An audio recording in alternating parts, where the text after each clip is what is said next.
Hello friends, അടുത്ത എപ്പിസോഡിൽ ഗിരിക്കും പാർവതിക്കും വിരുന്ന് നൽകണമെന്നുള്ള ആഗ്രഹം സൗഭാഗ്യയുടെ മനസ്സിലുള്ളതുകൊണ്ട് അക്കാര്യം പടനിലത്ത് നടപ്പിലാവില്ല എന്നതിനാലും ശശിയെയും ലീലയെയും വിളിച്ച് ആ ഒരു ആഗ്രഹം സൗഭാഗ്യ അറിയിക്കുന്നു.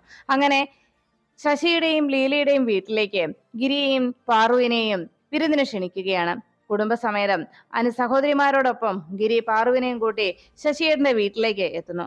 അകത്തേക്ക് അവരെ കൂട്ടിക്കൊണ്ട് പോകാൻ തുടങ്ങിയപ്പോ ഗിരി എന്തിനാ ശശിയേട്ടാ എല്ലാവരോടും കൂടി വരാൻ പറഞ്ഞതായി എന്ന് അന്വേഷിച്ചിട്ടും, എടാ വേറൊന്നിനുമല്ല, നിങ്ങൾക്ക് പടനിലത്ത് എന്തായാലും വിരുന്ന് നൽകാൻ കഴിയില്ലല്ലോ, അതുകൊണ്ട് നിങ്ങൾക്ക് ഇവിടെ വിരുന്ന് ഒരുക്കിയിട്ടുണ്ട്, അതിനാ വിളിപ്പിച്ചത് എന്ന് ശശിയേട്ടൻ അറിയിക്കുന്നു. അങ്ങനെ തന്റെ സഹോദരിമാരെയും പാറുവിനെയും എല്ലാം ചേർത്ത് അവിടേക്ക് വന്ന ഗിരി ആ വാർത്ത കേട്ട് ഞെട്ടി. ഒടുവിൽ എല്ലാവർക്കുമായിട്ട് ഭക്ഷണം ആ ഡൈനിങ് ടേബിളിൽ വിളമ്പിയിട്ട് ശശി പാറുവിനോടും ഗിരിയോടും അവിടെ വന്നിരിക്കാനായി പറഞ്ഞു.